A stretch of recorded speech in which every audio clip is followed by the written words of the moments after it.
Dead Reckoning, c'est un jeu pour 1 à 4 joueurs à partir de 14 ans pour des parties d'environ 2 heures.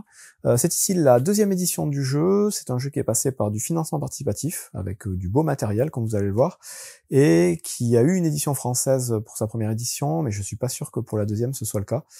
Ici, en tout cas, c'est la version anglaise. Vous verrez qu'il n'y a pas beaucoup de texte sur le matériel. Je vais vous expliquer les règles uniquement multijoueurs, je vous expliquerai pas les règles solo, il y a aussi un mode coopératif à deux, qui peuvent être intéressants, mais que j'ai pas regardé honnêtement. Donc là, on va se concentrer sur le mode multijoueur. Dans Dead Reckoning, vous êtes à la tête d'un navire et vous allez naviguer à travers des eaux inexplorées, vous allez essayer de prendre le contrôle de certaines îles, essayer de ramasser un maximum de trésors, c'est le but du jeu. Vous allez pouvoir construire des postes avancés, vous allez pouvoir récupérer des améliorations, faire évoluer votre équipage et essayer éventuellement de combattre les navires adverses et de les couler. Donc tout un tas de choses. Au niveau de la mise en place, vous allez commencer, quand vous ouvrirez la boîte, à monter le petit bateau en bois ici, qui est plutôt joli, mais qui est assez chiant à monter. Ça, vous le ferez une fois, ensuite il rentre dans la boîte en l'état, vous n'aurez pas besoin de le démonter à chaque fois. Et donc vous allez mettre en place, au milieu de la table, cette piste-là, qui sera la piste pour résoudre les combats. On lancera des cubes dans le bateau et on verra où est-ce qu'ils tombent. C'est assez sympa, c'est original, un peu rigolo. Donc mettez ça en place. Ensuite, vous allez mettre en place le plateau principal, donc qui est sur la gauche ici.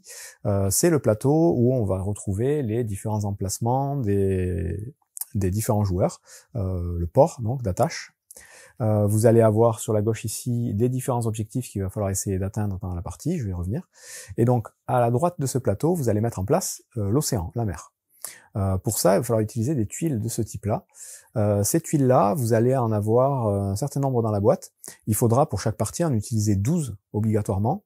Si vous jouez à 4 joueurs, vous en prendrez 10 avec des symboles d'île dessus. Et vous en prendrez seulement 2 qui ont uniquement de la mer représentée dessus, celles où il n'y a pas marqué le nombre de joueurs. Si vous jouez à 3 joueurs, vous prendrez 9 tuiles avec des îles et 3 tuiles avec des symboles de mer, les 2 tuiles où il n'y a pas le nombre de joueurs, plus la tuile où il y a marqué 3 joueurs. Et si vous jouez à 2 joueurs, comme j'ai mis en place ici, vous prendrez 8 tuiles avec des îles et les 4 tuiles où il n'y a que de la mer. Vous mélangerez toutes ces tuiles sans les regarder et vous les placerez exactement comme j'ai fait là, avec 3 lignes de 4 tuiles aléatoirement, et vous allez révéler les 3 tuiles les plus proches des ports de départ. Ça c'est la première chose, durant que vous mettez en place le plateau. Ensuite, vous allez avoir 4 boîtes de cartes qui sont des cartes d'exploration ou des cartes de bataille. Donc ces cartes, c'est des cartes transparentes. Vous allez voir que dans le jeu, il y a un système d'évolution de cartes à base de cartes transparentes, comme dans la plupart des jeux de John Dickler, c'est la personne qui a inventé un petit peu ce système. Ces cartes-là, donc vous avez les cartes de niveau 1, niveau 2, niveau 3, niveau 4. Vous retrouverez les niveaux sur les petites encoches et les couleurs ici. Donc le beige, c'est le niveau 1. Le jaune, ça va être le niveau 2. Et ensuite, c'est orange et rouge. Donc ces cartes, vous les mélangez dans chaque tas. Vous les mélangez toutes et vous allez les placer tête en bas. Donc il faut qu'on ne voit pas en fait qu'on ait la partie parfaitement transparente qui dépasse un petit peu de chaque boîte.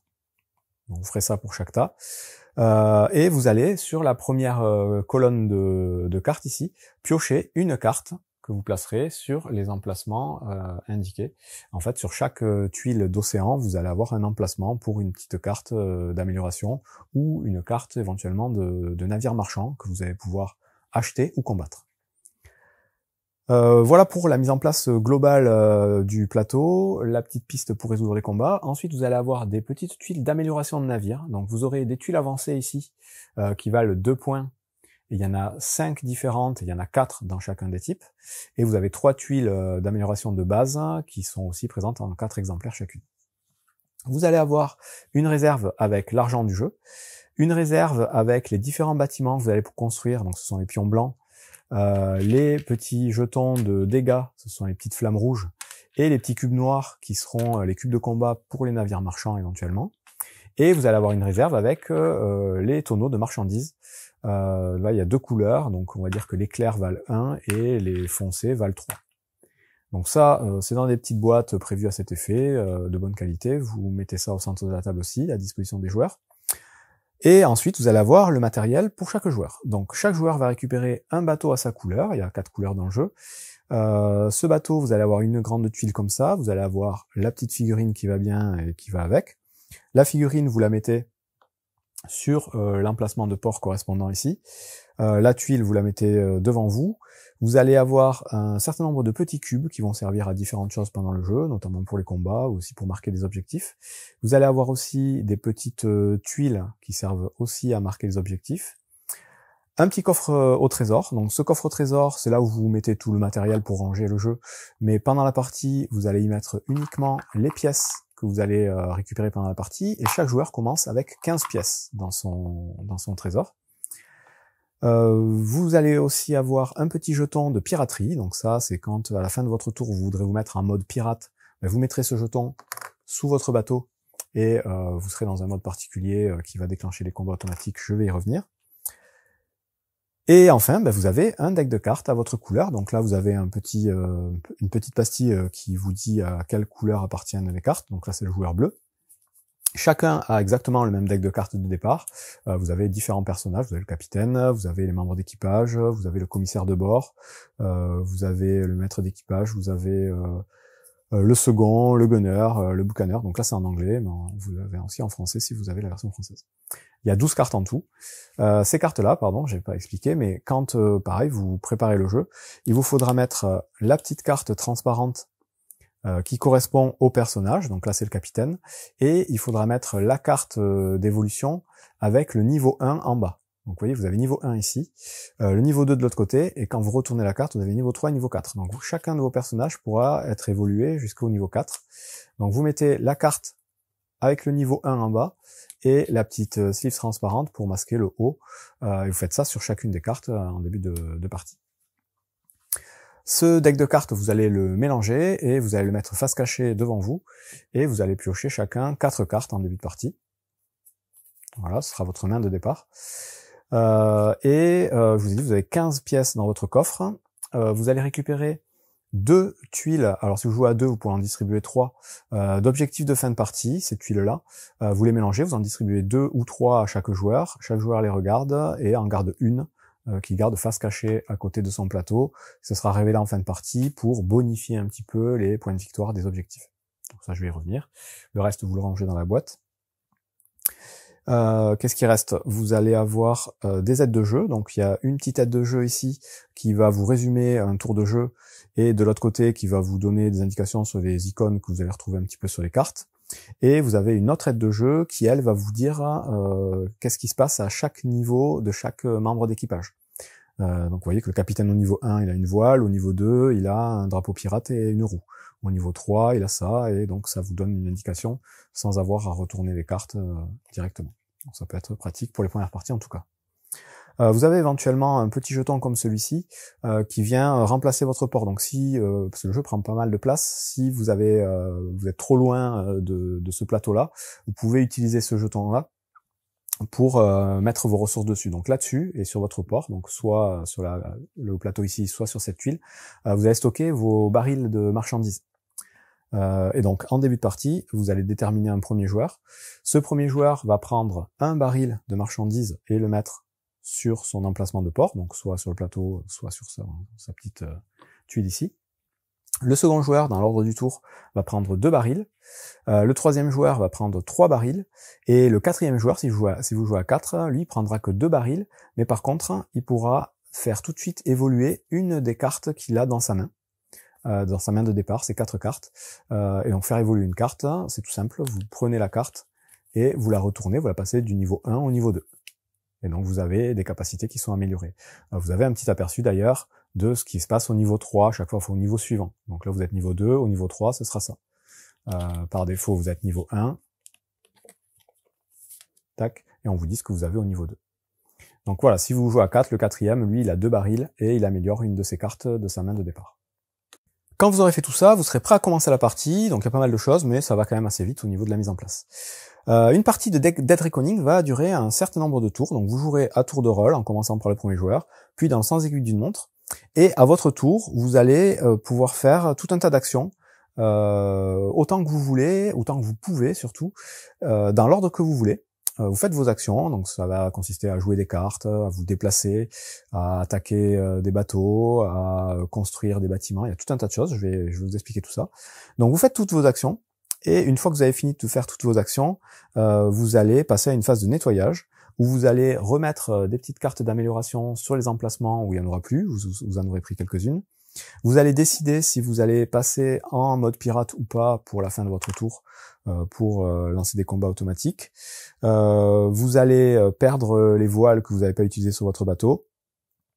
Vous allez défausser les cartes que vous avez jouées dans une des fosses et piocher 4 nouvelles cartes par défaut. Et ensuite, vous allez avoir la possibilité d'améliorer une carte parmi celles que vous venez de piocher. Ça, vous pourrez le faire pendant le tour de notre joueur, puis c'est au joueur suivant de faire la même chose. Il fait toutes les actions qu'il veut, il fait sa phase de nettoyage, et il pourra améliorer une des cartes qu'il a dans sa main à la fin de son tour. Et on va tourner comme ça jusqu'à ce qu'une condition de fin de partie soit acquise. Et les conditions de fin de partie, en fait, ça va être les petites conditions qu'on a sur la gauche du plateau ici. Donc il y en a en tout 1, 2, 3, 4, 5, 6, 7, 8, 9 différentes. Et la partie va s'arrêter dès qu'un joueur aura réussi à en avoir 4. Donc ces conditions, je vais vous les expliquer vite fait dès maintenant, comme ça sera fait. Dès qu'un joueur arrive à en avoir une, il va mettre un petit jeton à sa couleur sur la condition. Ça veut dire qu'il a acquis cette condition, il aura les points indiqués en dessous en fin de partie. Et si un joueur arrive à placer son 4e jeton, lui il a fini sa partie, et chaque autre joueur pourra jouer un dernier tour pour essayer de gagner encore un maximum de points avant de passer au décompte de fin. Donc voilà comment ça va se passer. Donc ces objectifs de fin de partie, ils sont assez simples. Vous avez un premier objectif qui va consister à essayer d'explorer les tuiles de mer qu'on a en début de partie. À chaque fois que vous ferez une exploration, vous mettrez un petit cube à votre couleur dessus. Et en fonction du nombre de joueurs, si vous arrivez à faire un certain nombre d'explorations, vous aurez gagné cet objectif. Donc si vous jouez à 2 joueurs, il faut réussir à faire 5 explorations. À 3 joueurs, il en faut 4. Et à 4 joueurs, il en faut 3. Évidemment, chaque joueur va pouvoir placer des cubes ici et essayer de gagner l'objectif. L'objectif juste à côté, il est très simple. Il vous faudra, à votre tour, pouvoir dépenser 12 barils de marchandises, qu'ils soient stockés sur votre bateau ou dans votre port. Ou si vous arrivez à défausser 12 barils, vous pourrez mettre votre petit drapeau et avoir cet objectif. L'objectif d'après, il faut que vous ayez dans votre coffre 30 pièces. Les pièces, elles sont censées être secrètes pendant toute la partie, on ne sait pas combien on en a. Si jamais vous avez cet objectif, vous montrez aux autres joueurs que vous avez 30 pièces, pas nécessairement ce que vous avez en plus, et vous mettez votre marqueur aussi. L'objectif après, ça consiste à avoir construit au moins 5 bâtiments, donc c'est les petits jetons blancs qu'on va pouvoir construire sur les îles. Il faudra en avoir 5 sur le plateau de mer à un moment donné pour avoir l'objectif. Celui encore après, il faudra avoir amélioré au moins 3 membres d'équipage au niveau 4. Donc là pareil, à chaque fois que vous en améliorerez un au niveau 4, vous mettrez un petit cube ici. Dès que vous avez mis un 3e cube, ça se transforme en marqueur définitif. L'objectif encore à côté va consister à avoir construit des améliorations de navires. Donc c'est les petites tuiles qu'on a mis en place à droite en début de partie. Ces tuiles-là, on va devoir les payer pour les construire et les placer sur notre navire. Dès que vous arrivez à en avoir 4 différentes, ou 4 au total, même pas nécessairement différentes, vous pouvez marquer l'objectif. Celui encore après, il va consister à avoir des cubes d'influence sur la partie droite de chaque plateau d'île. Donc ça, on va y revenir, là vous allez peut-être pas comprendre, mais c'est pas très compliqué. Donc l'influence, par défaut, on va commencer à la placer sur la colonne de gauche, et quand on gagnera le contrôle d'une île, on mettra des cubes sur la colonne de droite. Donc dès que vous aurez 6 cubes au moins sur des colonnes de droite au total sur les différents plateaux d'îles, vous pourrez marquer cet objectif. L'avant-dernier objectif, il est très simple, c'est si vous arrivez à couler le bateau d'un adversaire. Dans ce cas-là, vous avez l'objectif tout de suite. Et le dernier, c'est si vous arrivez à gagner 4 batailles. Les batailles, que ce soit contre des adversaires, donc les navires adverses, ou contre des navires marchands. Ça marche pas quand on fait des batailles contre les bâtiments, parce que vous allez voir, il y a 3 types de batailles possibles. Donc voilà les objectifs du jeu. Dès qu'un joueur en a 4, ça met fin à la partie. Maintenant, on va rentrer dans le détail d'un tour de jeu et des différentes actions qu'on va pouvoir faire. La première chose à savoir, c'est que sur son bateau, on a par défaut un canon qui est tout le temps là et qui ne bougera jamais. On a 2 voiles et on a de quoi stocker des ressources. Donc on peut stocker sur son bateau des pièces ou des barils. Sur cet emplacement-là, on peut stocker 4 ressources, donc soit 3 pièces et un baril, soit 4 pièces, on fait le mélange qu'on veut et on met les ressources là-dessus et c'est bloqué. Sur cet emplacement-là, on peut en stocker 3.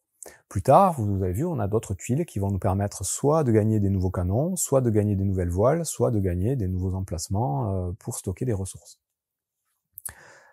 La première chose qu'on va pouvoir faire pendant son tour, c'est de gérer son stock de ressources, donc que ce soit les pièces ou les barils. Par défaut, on commence avec un certain nombre de barils au port. Quand on est dans la zone du port, on va pouvoir faire tous les échanges qu'on veut, que ce soit de son bateau vers le port ou du port vers son bateau. On va pouvoir prendre des barils qui sont sur le port et les placer sur son bateau. On va pouvoir prendre des pièces qui sont sur son bateau et les placer non pas sur le port, mais dans son coffre au trésor. Donc les pièces, c'est les ressources, elles seront soit sur le bateau, soit dans notre coffre, elles seront jamais sur le port. Le seul moyen de sécuriser ces pièces, c'est de rentrer au port pour pouvoir les mettre dans son coffre. Tant qu'elles sont sur le bateau, il y a un risque de les perdre. Et donc, les règles pour charger et décharger, elles sont simples. Si vous êtes au port, vous faites ce que vous voulez. Comme j'ai dit, vous pouvez mettre des ressources sur votre bateau, enlever des ressources de votre bateau et les mettre vers le port ou vers votre coffre si c'est des pièces. Comme vous le souhaitez. Dès que vous serez en mer, si vous êtes sur un emplacement, une tuile avec une île, vous allez pouvoir décharger tout ce que vous voulez sur l'île, peu importe si elle vous appartient ou pas, si vous la contrôlez ou pas. C'est une histoire de contrôle. Donc si vous avez des ressources sur votre bateau et que vous êtes sur une île, vous pouvez enlever les ressources de votre bateau et les mettre sur l'île. Et là, vous pourrez mettre des pièces sur l'île ou des barils.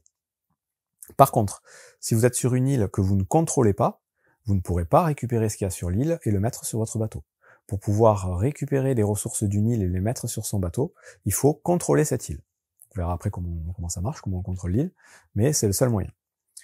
Vous allez aussi pouvoir, à tout moment, pendant votre tour, même le tour d'un adversaire, jeter des choses à la mer. Si votre bateau est plein et que vous devez gagner quelque chose ou que vous voulez anticiper la perte d'une bataille, vous pouvez prendre des ressources et les remettre dans la réserve. Ça, vous le faites autant de fois que vous voulez, comme vous voulez, que ce soit des pièces ou des barils. Et enfin, sachez que vous pouvez réagencer l'organisation de vos ressources sur votre bateau comme vous voulez, quand vous voulez. Si vous avez 3 barils ici et 2 pièces ici, vous pouvez échanger les barils et les pièces, vous faites l'agencement que vous voulez. Donc ça, c'est ce que vous pouvez faire à votre tour. Charger, décharger, réorganiser dans l'ordre que vous voulez. Ensuite, vous allez pouvoir, pendant votre tour, lever les voiles. Donc lever les voiles, c'est ce qui va vous permettre ensuite de vous déplacer. Par défaut, vous avez une valeur de déplacement de 0, c'est le petit cube qui est en bas de votre bateau ici.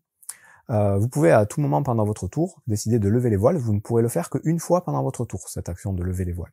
Lever les voiles, ça va consister à compter le nombre de symboles voiles que vous avez sur votre bateau et éventuellement sur les cartes que vous allez jouer de votre main. Donc vous allez avoir aussi sur certaines cartes, notamment en début de partie, c'est le capitaine qui a une voile aussi. Donc vous pourrez jouer cette carte et compter sa voile dans le nombre de voiles totales que vous avez pour lever les voiles.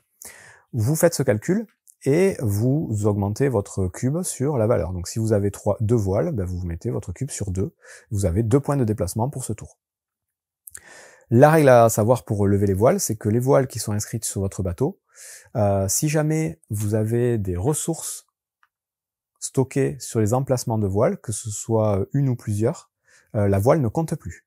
Donc là, dans cette configuration-là, admettons, voilà, ici j'ai stocké une pièce, un tonneau, dans ma limite de 3 ressources, ici j'ai mis un tonneau, mes 2 voiles, elles comptent plus parce que j'ai des ressources aux endroits où il y a les voiles.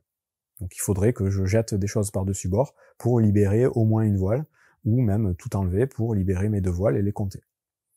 Donc ça, voilà, c'est à ce niveau-là que la gestion des ressources va être importante. Dès qu'une voile a des matériaux dessus, elle compte pas.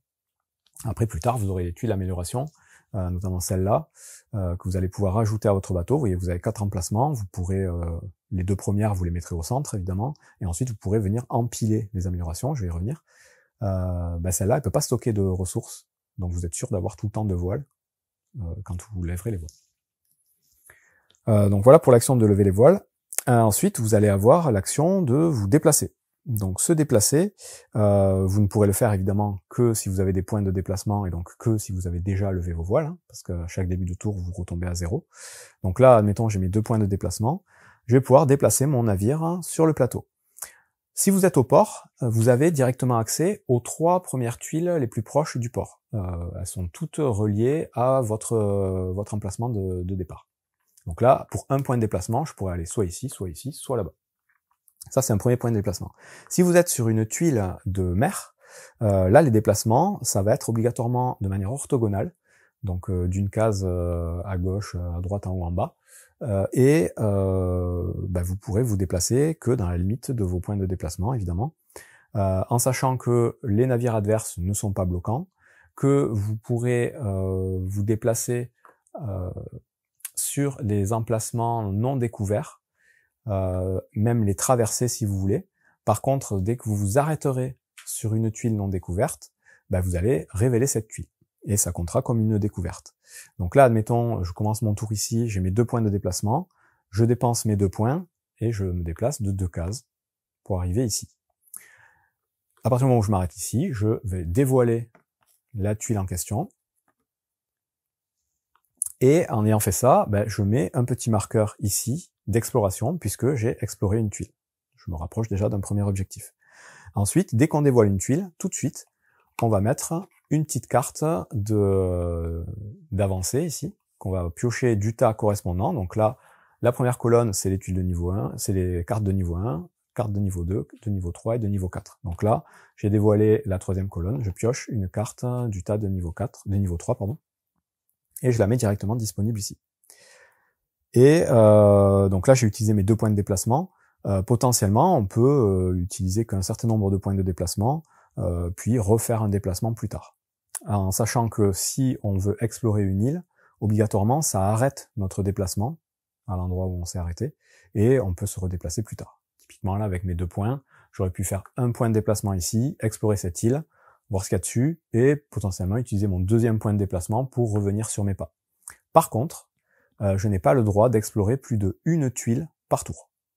Donc là, j'ai fait mon exploration, je ne peux pas aller explorer une autre tuile dans un même tour. Ça limite un peu les possibilités pour l'objectif. C'est à peu près tout pour les déplacements. Ensuite, on a une action qui va permettre d'interagir avec les cartes d'avancement ici, ou d'interagir avec les navires marchands. Donc, les petites cartes transparentes qu'on va piocher dans l'état, ce sera soit des cartes d'avancée comme celle-ci, soit des navires marchands comme c'est indiqué ici. Dans les 2 cas, quand on est sur une case avec une carte de ce type, on peut acheter cette carte pour venir la rajouter ensuite à notre équipage. Donc pour acheter la carte, c'est très simple, il suffit de regarder combien ça coûte en haut à droite de la carte. Donc ici, ça coûterait 1 tonneau d'acheter cette carte. Et vous avez à côté du tonneau un petit symbole de navire, ça vous dit qu'il faut pouvoir payer ce tonneau avec un tonneau qui est sur votre navire. Donc c'est là aussi toute l'importance de la gestion des ressources. Les tonneaux qui seront dans votre port n'ont pas d'intérêt à ce niveau-là. Donc là, si vous voulez, à votre tour, vous pouvez payer un tonneau qui est sur votre navire et récupérer cette carte et la placer devant vous. Pour l'instant, vous la placez juste devant vous et vous n'y touchez pas. Elle n'est pas encore active, vous la rajoutez pas encore à votre équipage. Celle-là, elle coûterait 4 tonneaux, pareil, du navire. Celle-là en coûte 2. Et donc pour les cartes de marchands, c'est pareil, vous allez pouvoir les acheter tout simplement en dépensant les tonneaux qui sont indiqués dessus. Dans ce cas-là, pareil, vous la récupérez, vous la mettez à côté de vous. Mais vous allez aussi avoir la possibilité d'initier un combat contre le marchand. Ça, c'est une autre chose. Si vous voulez initier un combat, donc il faut que vous soyez évidemment sur la tuile correspondante, vous allez retourner la carte, pardon, et on va vous dire exactement ce qu'il faut faire pour ce combat. Donc on va vous dire combien de cubes, ce qui est marqué en haut, le navire va lancer pour résoudre le combat. On va vous dire ce qui va se passer si vous arrivez à gagner le combat, ce qui va se passer si vous perdez le combat, et le plus souvent, quand vous allez gagner le combat, vous gagnerez des pièces, et vous gagnerez aussi la carte en tant qu'amélioration que vous pourrez rajouter à côté de vous.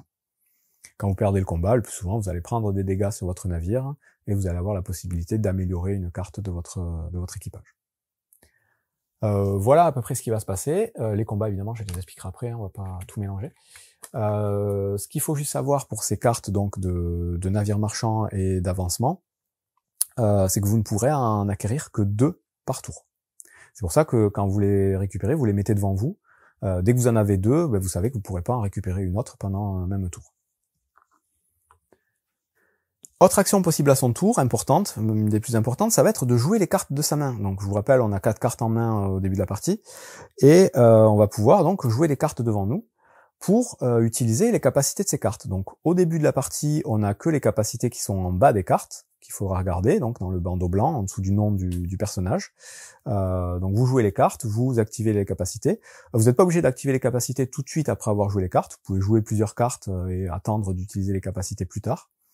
Si jamais il y a beaucoup de cartes devant vous avec beaucoup de capacités différentes, vous pouvez utiliser des petits cubes pour marquer les capacités que vous avez utilisées.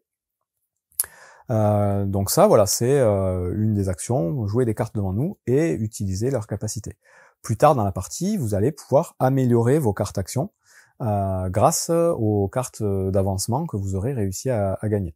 Donc ça, je vais l'expliquer tout de suite. En fait, à la fin de votre tour, quand vous aurez joué des cartes devant vous et que vous aurez fini de faire toutes vos actions, vous allez pouvoir prendre les cartes d'avancée que vous avez récupérées et que vous avez stockées devant vous pour les rajouter à un des personnages que vous avez joué. Donc les cartes que vous avez jouées devant vous, qu'il y en ait une ou plusieurs, vous choisissez celle qui vous intéresse, vous rajoutez la petite carte d'avancée, vous la mettez comme il faut entre la carte du fond et la sleeve du personnage, et vous allez rajouter une capacité à votre personnage.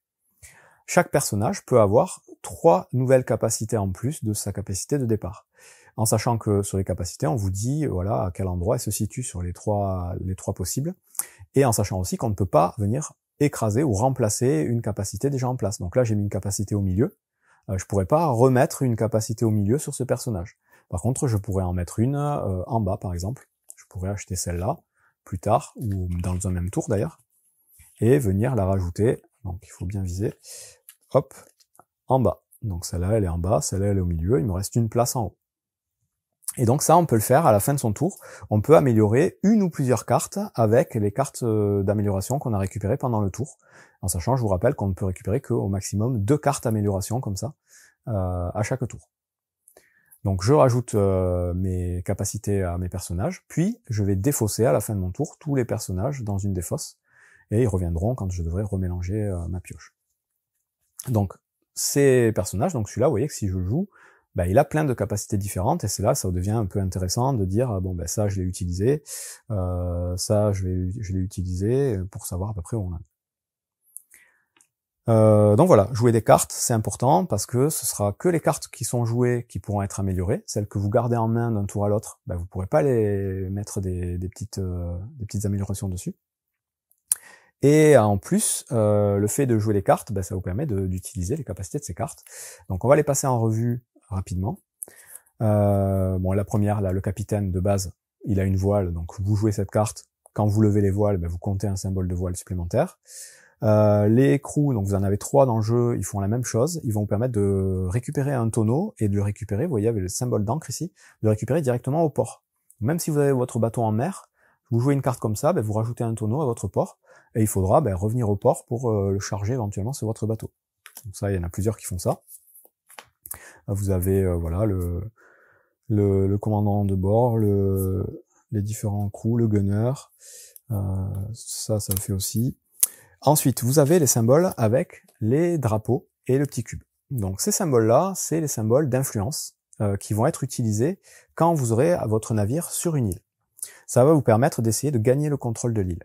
Quand vous jouez un drapeau comme ça, vous allez pouvoir mettre un petit cube sur l'emplacement de la colonne de gauche ici. Là. Vous avez 2 colonnes. Vous avez la colonne de droite, la colonne de gauche. En priorité, on va remplir la colonne de gauche avec ce symbole.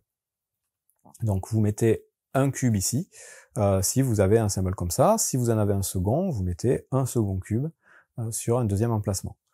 La règle de ce principe de contrôle d'île, c'est que pour avoir le contrôle d'une île, il faut que vous ayez plus de cubes à votre couleur que les adversaires en jeu, et plus de cubes que d'emplacements vides avec un petit drapeau dessus. Donc là, dans cette configuration, j'ai plus de cubes que mes adversaires puisque je suis tout seul. Par contre, j'ai pas plus de cubes que de drapeaux vides, puisqu'il y a un partout. Donc là, j'ai pas encore le contrôle de l'île. Si je mets un second cube ici, ben dans ce cas-là, j'ai plus de cubes que mon adversaire, et j'ai plus de cubes que les emplacements vides, puisqu'il n'y a plus d'emplacements vides. Là, je gagne le contrôle de l'île. Dès que je gagne le contrôle d'une île, je mets un nouveau cube, et cette fois-ci, je le mets dans la colonne de droite. Ici, c'est, je vous rappelle, une condition de fin de partie. Si vous arrivez à avoir 6 cubes dans les colonnes de droite de toutes les îles confondues, vous gagnez une des conditions de victoire. Donc voilà comment ça va se passer. Donc là, c'est une île assez facile à contrôler puisque vous n'avez que 2 emplacements. Si on prend cet exemple-là, bon, je vais mettre un premier cube, il va rien se passer parce que il y a 3 emplacements libres, c'est plus fort que moi. J'en mets un second, j'ai toujours pas le contrôle parce que j'ai pas plus d'emplacements que d'emplacements libres. Ensuite, il y a le joueur vert qui arrive, il met un cube ici, et là, qu'est-ce qui se passe? Donc lui, il a pas le contrôle parce qu'il a pas plus de cubes que moi. Moi, par contre, je vais gagner le contrôle parce que j'ai plus de cubes que lui, et j'ai plus de cubes que d'emplacements libres. Donc dans ce cas-là, je mettrai un cube à ma couleur ici. Plus tard, le joueur vert, si vous gagnez le contrôle de cette île, il va falloir qu'il rajoute un cube ici. Là, il n'est pas encore majoritaire, il n'a pas encore le contrôle parce qu'il n'a pas plus de cubes que moi, parce que là, tous les cubes comptent. Et plus tard, quand il rejouera un icône de drapeau, il pourra rajouter un cube, et dans ce cas-là, quand les emplacements sont pleins, on remplace les cubes des adversaires. Donc là, il pourra enlever un de mes cubes pour mettre un de ces cubes à sa place, et dans ce cas-là, il a la majorité, puisqu'il a 3 cubes et moi que 2. Donc dans ce cas-là, il va rajouter un cube à sa couleur ici, pour prendre le contrôle de l'île. Voilà comment ça va se marcher le principe de contrôle, c'est en plaçant des cubes avec cette icône-là. Et on peut avoir plus ou moins d'icônes. Vous voyez que le buccaneer, là, par défaut, il en a un, au niveau 2, il en aura 2 des drapeaux. Au niveau 3, il en aura 3, enfin ça, vous le verrez au fur et à mesure. Voilà donc pour les icônes qu'on va trouver, en tout cas au départ, sur les personnages. Plus tard, on va trouver d'autres icônes. On va trouver notamment des nouveaux canons. Donc les canons, je vous dis, vous en avez un sur le bateau, vous pourrez en avoir sur vos personnages aussi. Ils compteront pour les batailles, ça j'explique après les batailles. Vous pourrez avoir, en améliorant votre premier matelot, donc quand vous ferez évoluer votre personnage, il gardera toutes ces cartes d'évolution. C'est-à-dire que là, lui, je le passe au niveau 2. Mais il a toujours ces améliorations ici. Donc le premier le second, en fait, le first mate, c'est le second, sur un bateau en français. Lui, quand il est amélioré au niveau 2, il va vous permettre de construire les bâtiments sur les îles que vous contrôlez. Donc on ne peut construire que sur des îles qu'on contrôle. Donc là, admettons, hop, je suis joueur bleu. Il faut que je contrôle. Donc dans cette configuration, je contrôle pas l'île, il y a égalité. Donc il faut vraiment, hop, que j'ai plus de cubes.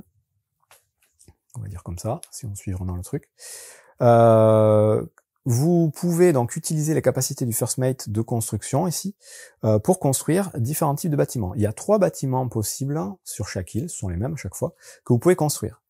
Le premier, ça va être le fort. Donc le fort, c'est celui qui ressemble à ça. Lui, pour le construire, ça vous coûte 4 tonneaux. Et là, il y a un point d'interrogation à côté du tonneau, ça veut dire que c'est des tonneaux que vous pouvez prendre soit dans votre port, soit sur votre bateau, n'importe où. En sachant qu'en plus, vous pouvez construire des bâtiments sur des îles que vous contrôlez, même si vous n'êtes pas dessus. Là, la construction, elle se fait, il faut juste que vous contrôliez une île, vous construisez où vous voulez, et vous utilisez les tonneaux d'où vous voulez pour pouvoir construire. Donc le fort, ça coûte 4 tonneaux. Le bastion, c'est le petit canon ici, ça coûte 3 tonneaux. Et l'avant-poste, je sais plus comment on l'appelle exactement, ça coûte 2 tonneaux de le construire. Donc des constructions comme ça, là au niveau 2, vous ne pourrez en faire qu'une, là j'ai fait les 3, mais c'est une fois, vous pouvez construire un bâtiment. Quand il sera au niveau 3, vous pourrez faire 2 constructions dans un même tour, et vous voyez un petit peu les évolutions. Ces bâtiments-là, à partir du moment où ils sont construits, ils vont avoir des capacités différentes. Le fort et le bastion, c'est des capacités défensives, c'est-à-dire que là, à partir du moment où vous avez construit ces bâtiments, si un joueur adverse vient ici et veut interagir avec cette île, donc que ce soit pour charger, décharger ou mettre des cubes d'influence surtout, il va falloir d'abord qu'il fasse une bataille et qu'il détruise vos bâtiments. Il peut rien faire tant que vous avez des bâtiments sur une île. Et donc là, il va devoir faire un combat contre les bâtiments en prenant en compte le nombre de cubes ici qui vont être lancés pour le combat. Donc les combats, encore une fois, je reviendrai après. Donc le fort, il permet de lancer 5 cubes pour le combat. Le bastion ici, il permet d'en lancer 2. Et le bastion, en plus, à chaque fois qu'un bateau adverse traverse ou s'arrête sur l'île en question, il prendra un dégât. Donc ça fait un peu chier, ça embête un peu les adversaires. Le petit bâtiment de droite ici, lui, il sert à la production. Donc la production, c'est une action que vous allez pouvoir faire grâce au commissaire de bord. Donc le commissaire de bord, il vous dit que vous pouvez choisir n'importe quelle île sur le plateau, une île, et que vous allez pouvoir faire, donc l'engrenage, c'est la production. La production, par défaut, on va regarder la colonne ici avec l'emplacement vert. Et on vous dit que cette île, elle produit un tonneau et 2 pièces. Donc vous allez mettre dessus un tonneau et 2 pièces si vous faites une production sur cette île. Si vous faites une production sur cette île, mais qu'elle a en plus le bâtiment ici, ben elle va produire en plus un tonneau et une pièce supplémentaire. Donc vous allez rajouter un tonneau et une pièce supplémentaire. Donc voilà à quoi ça sert de construire ce bâtiment, c'est pour augmenter la production sur une île. Et l'action de produire, c'est l'action d'engrenage. Donc le commissaire de bord, là, il vous fait une production au niveau 1. Au niveau 2, il va vous permettre de produire sur 2 îles différentes. Au niveau 3, 3 îles différentes. Et au niveau 4, je sais plus, il faudra regarder les l'aide de jeu. Au niveau 4, c'est 4 îles différentes. Et il a en plus un petit bonus de ressources. Donc voilà pour une autre action qu'on peut faire à son tour, produire sur une île. C'est comme ça qu'on va récupérer de nouvelles pièces ou de nouveaux tonneaux. Une fois qu'on aura produit sur une île, et que l'île nous appartiendra, ben on pourra venir avec son bateau, le charger, et s'en aller, venir décharger dans son coffre ou autre. Donc je vous rappelle, on ne peut charger sur une île que si on contrôle l'île. Là, c'est moi, joueur bleu, qui contrôle l'île. Le joueur vert, il a le droit de venir ici, mais il a clairement pas le droit de charger, d'autant plus quand j'ai des bâtiments ici, donc il va pas pouvoir interagir avec l'île.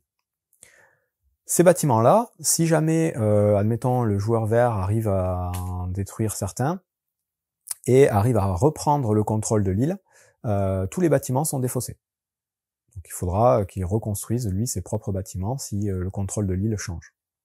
Autre action qu'on pourra faire à son tour, en ayant fait évoluer donc son personnage ici, c'est l'action d'amélioration. Donc lui, il faut qu'il soit au niveau 3, le bozoun là, au niveau 3 ou 4, pour pouvoir utiliser donc l'action avec la petite scie, pour construire des améliorations de bateau. Donc vous jouez ce personnage, et là, ben, vous aurez le choix entre soit gagner un tonneau au port, soit payer 3 tonneaux de n'importe où, puisqu'il y a le point d'interrogation, pour faire une construction de niveau 1. Donc vous avez juste la scie ici. La scie, c'est juste les améliorations, les constructions de bateaux de niveau 1. Quand vous aurez fait améliorer ce personnage au niveau 4, ben là vous aurez la possibilité de faire les constructions de niveau 1 ou de niveau 2. Donc là, vous payez les ressources, vous gagnez la construction, vous la mettez sur votre bateau. Ça va vous apporter des petits bonus ou des ressources à stocker supplémentaires. Vous mettez les 2 premières au centre, et ensuite vous pourrez venir remplacer des améliorations, sachant qu'à la fin, toutes les tuiles vont rapporter des points, même celles qui sont écrasées par d'autres. Donc ça, c'est une autre action possible, l'action de construire des améliorations de bateaux.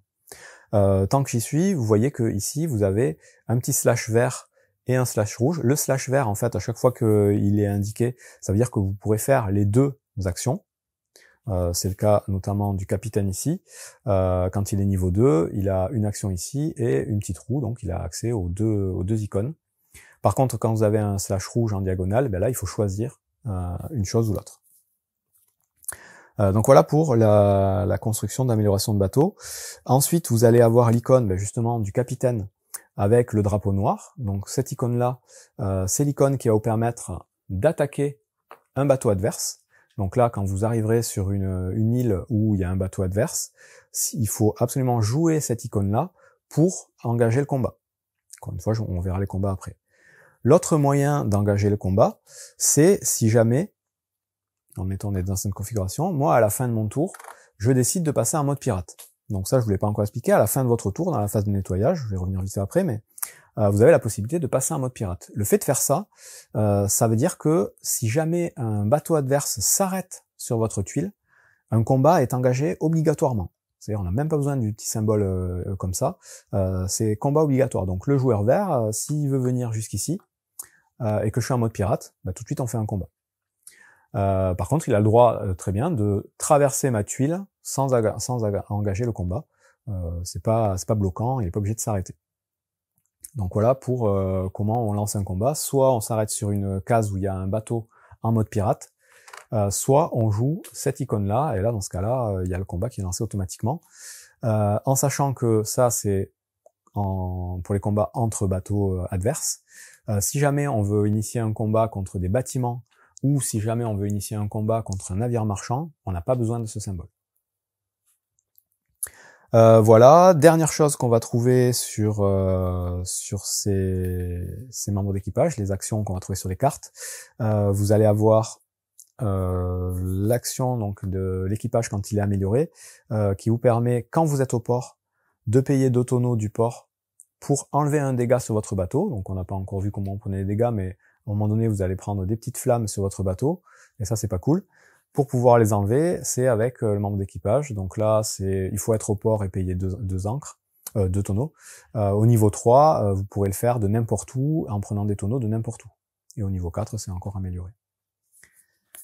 Et dernière chose à expliquer, c'est qu'il y a plein de choses. Vous avez des fois des symboles avec des roues comme ça. Donc ça, par défaut, ça sert à rien. Par contre, vous pourrez avoir des améliorations de ce type, par exemple, qui vont vous donner des bonus par symbole de roue que vous aurez joué devant vous. Donc là, vous allez compter tous les symboles de roue que vous aurez devant vous, et vous pourrez rajouter 2 pièces sur n'importe quelle île par symbole donc de roue. Vous aurez aussi le même principe avec les symboles de canon. Par symbole de canon, par exemple le gunner, si je le mets au niveau 2, il a un symbole de tonneau et un symbole de canon, il a les deux qu'on peut utiliser, barre verte. Bon, mais plus tard, on pourra avoir une carte qui vous dit par symbole canon, vous gagnerez telle ou telle chose. Voilà à peu près tout ce qu'on va pouvoir faire à son tour, toutes les capacités qu'on va avoir, et tout ce qu'on va pouvoir utiliser. Maintenant, donc, une fois qu'on a fini de faire toutes nos actions, nos déplacements, lever nos voiles, jouer nos cartes, placer des cubes d'influence, lancer des combats, faire tout ça, on passe à notre phase de nettoyage. Donc là, comme je vous disais, on remet des cartes partout où on en a pris. Donc là, vous voyez, il n'y a plus de cartes ici, de cartes d'amélioration. Donc on en repioche une du tas correspondant, on la remet. Là, il n'y en a plus non plus. J'en repioche une ici, je la remets. Donc c'est à chaque fois voilà, des nouvelles cartes. Ça peut être des navires marchands, ça peut être des améliorations toutes simples. Ensuite, on choisit si on passe en mode pirate ou pas, ce que je vous ai expliqué il y a 2 minutes. Donc là, si vous mettez en mode pirate, vous savez que si un adversaire s'arrête chez vous, il y aura combat obligatoirement. Ça peut servir à protéger une île, en sachant que voilà, s'il veut interagir avec l'île, il faudra d'abord qu'il vous passe par-dessus. Ensuite, on perd les éventuels points de voile qu'on n'a pas utilisés. On utilise donc les fameuses cartes d'avancement qu'on a gagnées pendant notre tour pour les rajouter aux cartes qu'on a jouées. On a le droit de conserver une carte d'avancement d'un tour à l'autre, ne pas la rajouter à nos équipages qu'on a joués. On peut en laisser une de côté, mais uniquement une parmi celles qu'on a récupérées. Donc on les rajoute. Et on peut regarder les petits symboles comme ceci, de pioche de cartes qu'on a joué devant nous, qui vont nous permettre de repiocher plus de cartes. Donc la dernière étape de notre phase de nettoyage, c'est de piocher des cartes. Par défaut, on va piocher 4 nouvelles cartes qu'on rajoute à sa main, les cartes qu'on n'aura pas jouées. Mais par symbole comme celui-ci qu'on aura devant nous, on pioche une carte supplémentaire. En sachant que, par défaut, notre limite de cartes en main, c'est 6. On peut avoir que 6 cartes en main au maximum. Et que cette limite de cartes en main, elle peut être améliorée si vous contrôlez certaines îles. Vous voyez que cette île-là, si vous la contrôlez, ben vous avez +1 à votre limite de cartes. C'est le cas aussi de celle-là, pas de celle là-bas. Donc, 6 cartes en main maximum, +1 par île que vous contrôlez avec ce symbole, et vous piochez à la fin de votre tour 4 cartes, plus une par symbole comme celui-ci que vous avez joué. Donc vous refaites votre main, vous défaussez toutes les cartes que vous avez jouées dans une des fosses face ouverte, vous repiochez dans votre tas de cartes les cartes qu'il vous faut. Si jamais vous videz votre tas, vous remélangez toute votre défausse et vous continuez à piocher dedans. Là, on vous conseille, vu que vous allez parfois rajouter des cartes d'amélioration et que dans la sleeve, les cartes seront plus épaisses, on saura à peu près quelles cartes ont été améliorées ou pas. On vous dit que quand vous mélangez votre défausse, vous demandez à un autre joueur combien un numéro entre 1 et 6, et vous enlevez autant de cartes du dessus que vous mettez dessous. Principe comme pour couper en fait, pour éviter de tricher un petit peu sur l'emplacement des cartes améliorées. Voilà, et donc une fois que vous avez fait ça, vous avez fini votre tour de jeu, et vous allez avoir la possibilité, à la fin de votre tour de jeu, d'améliorer une des cartes que vous avez dans votre main. Donc de la passer du niveau 1 au niveau 2, ou du niveau 2 au niveau 3, donc améliorer de un niveau une des cartes de votre main. Ça, vous pouvez le faire tout de suite à la fin de votre tour. Vous pouvez aussi attendre le début de votre tour prochain, le faire tout de suite, ou attendre, par exemple, qu'on vous attaque. Si jamais on vous attaque, vous pouvez décider à ce moment-là d'améliorer une carte. Admettons là le gunner qui va me rajouter un canon, je peux le garder en attente et l'améliorer que si on m'attaque. Et si on m'attaque pas, peut-être que je vais améliorer une autre carte pour mon tour. Voilà tout ce qui va se passer dans un tour de jeu et comment va se jouer Dead Reckoning. Maintenant, il me reste juste à vous expliquer les combats. Et je pense que vous saurez jouer au jeu. Donc les combats, vous avez 3 possibilités de combat. Premier type de bataille que vous allez pouvoir faire, c'est contre les navires marchands. Donc les navires marchands, quand vous arriverez avec votre bateau sur une case où il y a un navire marchand, vous pourrez soit acheter la carte pour l'amélioration qui est inscrite dessus, en payant le nombre de tonneaux indiqués, soit décider de lancer un combat. Donc vous n'êtes pas obligé d'avoir un icône de drapeau noir pour lancer le combat, vous pouvez dire non, moi je veux me battre contre ce navire. Dans ce cas-là, vous allez retourner la carte du navire marchand, et ça va vous dire combien de cubes le navire va lancer. Donc lui, il va lancer 3. Donc vous prendrez 3 cubes noirs dans la réserve ici, ça va constituer son attaque à lui. Et ensuite, vous allez déterminer votre attaque. Votre attaque va consister à prendre aussi des cubes qui vont correspondre au nombre de canons que vous allez jouer. Donc par défaut, vous avez un canon sur votre bateau, donc vous aurez toujours au moins un cube. Vous pourrez éventuellement acheter des tuiles d'amélioration qui vont rajouter des canons, donc là j'en aurai 2, donc j'ai déjà 2 cubes d'attaque. Et bien évidemment, vous allez pouvoir jouer des cartes qui vont rajouter des canons à votre total. Donc là, par exemple, je pourrais jouer, où est-ce qu'il est, mon gunner, ici, qui a un canon supplémentaire, donc je prendrai un cube supplémentaire. Je pourrais aussi, à ce moment-là, jouer des cartes qui ont des améliorations avec le mot battle. Donc bataille, ça va être des bonus que je pourrais éventuellement utiliser pendant la bataille. Donc là, celle-là me fera gagner un point de victoire, un point de combat. Donc je joue les cartes que je veux avant de lancer la bataille, et une fois qu'on a déterminé les cubes qu'on voulait lancer, on prend tous les cubes, et on les lance dans le bateau à hauteur du mât ici, et on regarde où est-ce que les cubes vont atterrir.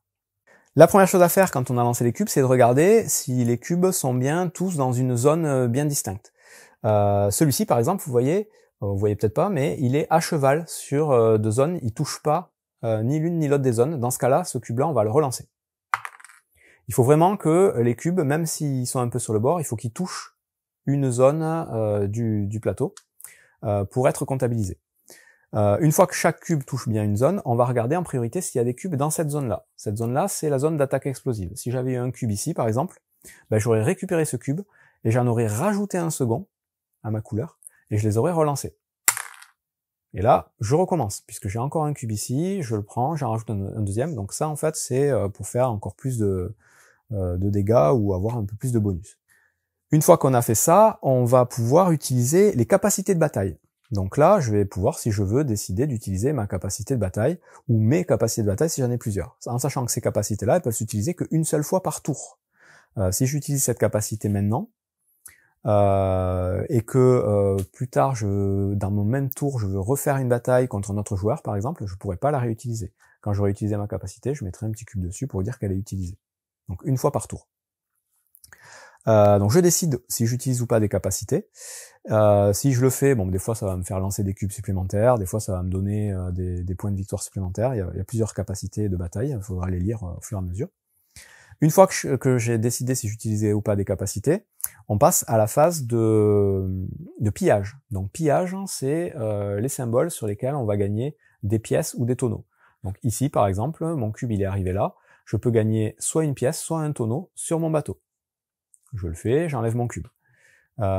Si j'étais tombé dans cette zone, j'aurais pu gagner une pièce et un tonneau sur mon bateau. Donc voilà ce genre de capacité. Ensuite, on va regarder si on met des dégâts. Donc si j'avais eu un cube qui serait tombé, admettons, dans cet endroit-là, j'aurais mis un dégât à mon adversaire ou au bateau adverse. Donc là, si jamais on joue contre un navire marchand, ça n'a pas d'intérêt. ça a un intérêt uniquement que quand on joue contre des adversaires, ces symboles. Je vais y revenir après du coup. Et enfin, on va regarder les petites couronnes ici. Ça, ce sont les symboles qui vont déterminer qui gagne la bataille.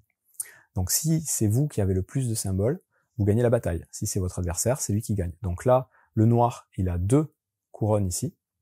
Et moi, j'ai 1, 2, 3 couronnes. Parce que lui, il compte pour 2 couronnes.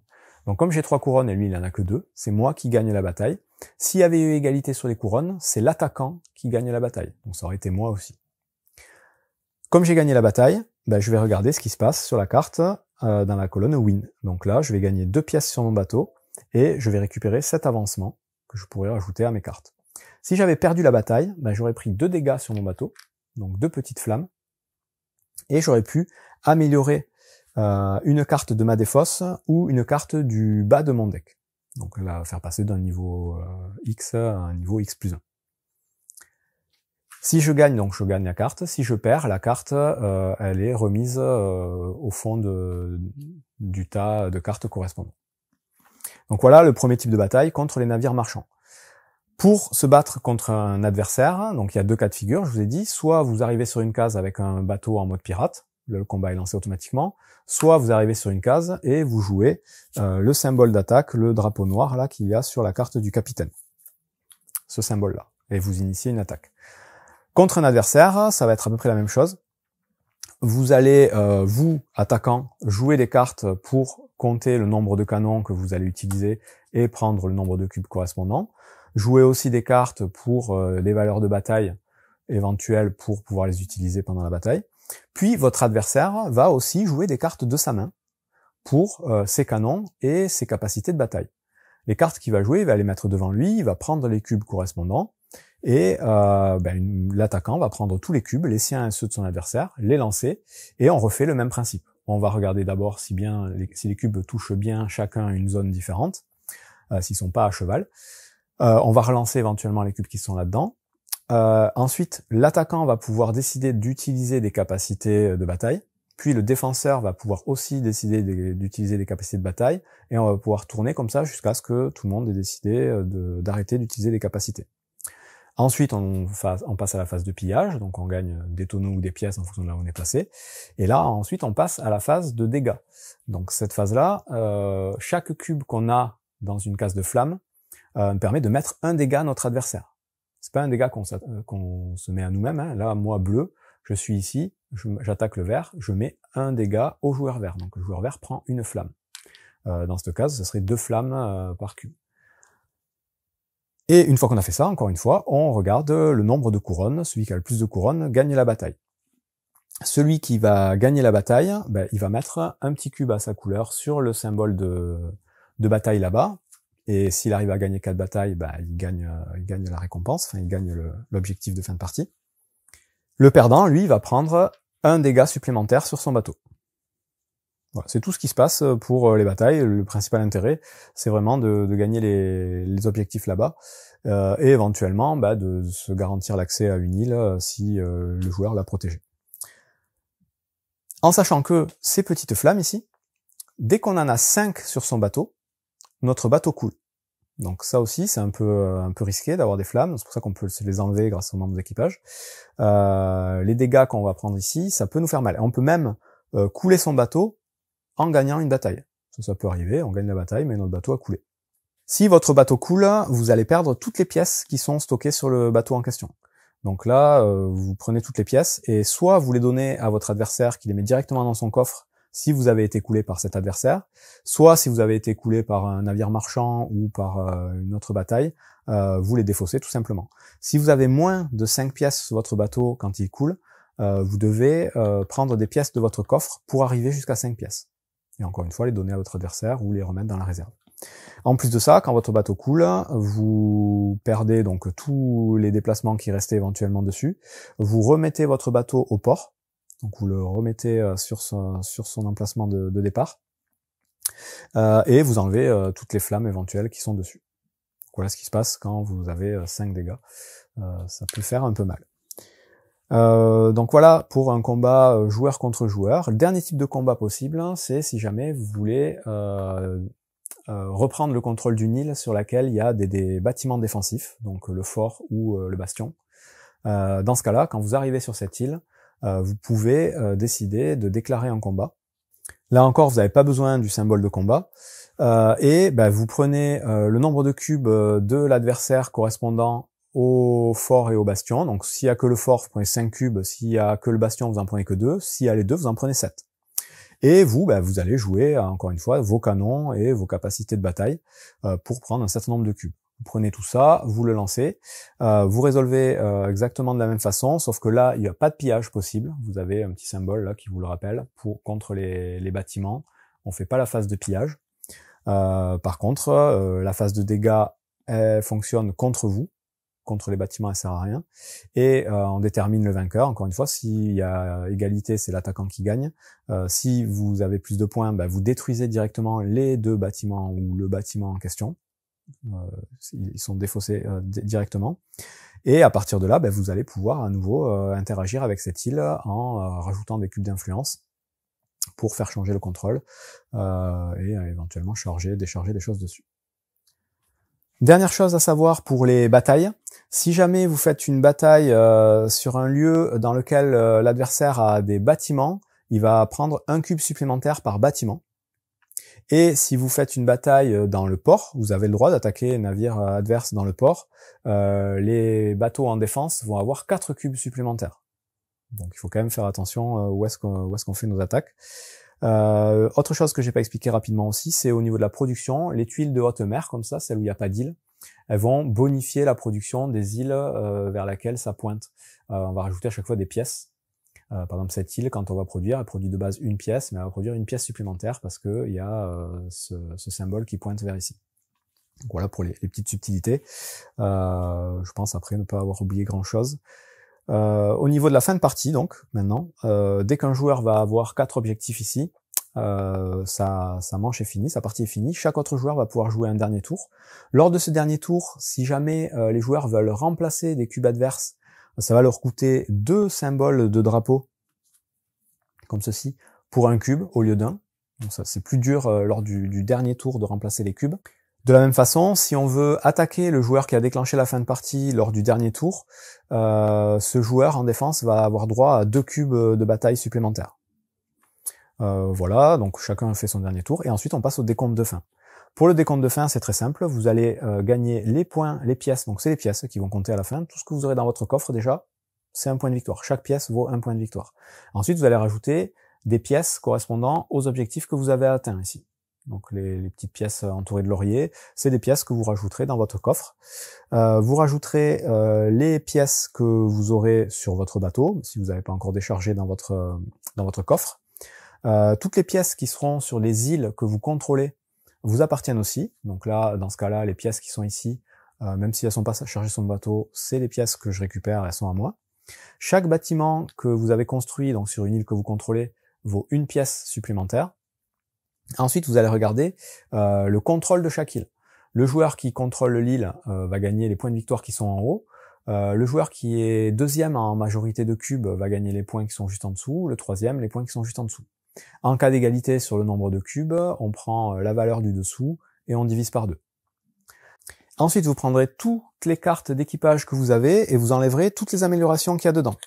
Donc ça vous permet de commencer à ranger un peu le jeu, mais vous allez compter toutes les cartes améliorations que vous avez récupérées et que vous avez ajoutées à votre équipage, et chaque amélioration, chaque paire d'améliorations vaudra un point supplémentaire, une pièce supplémentaire. Ensuite, vous allez marquer les points pour les améliorations de bateau, donc les points qui sont indiqués en haut des tuiles. Donc toutes les tuiles que vous aurez sur votre bateau, même celles que vous avez recouvertes, vaudront les points indiqués en haut à gauche. Vous allez gagner les points de la tuile que vous avez distribuée en début de partie si vous avez réussi à avoir les objectifs correspondants. Donc là, il aurait fallu que j'ai l'objectif d'avoir 3 cartes au niveau 4. Dans ce cas-là, j'aurais eu 2 points supplémentaires. Et l'objectif d'avoir gagné 4 batailles. Dans ce cas-là, j'aurais eu aussi 2 points supplémentaires.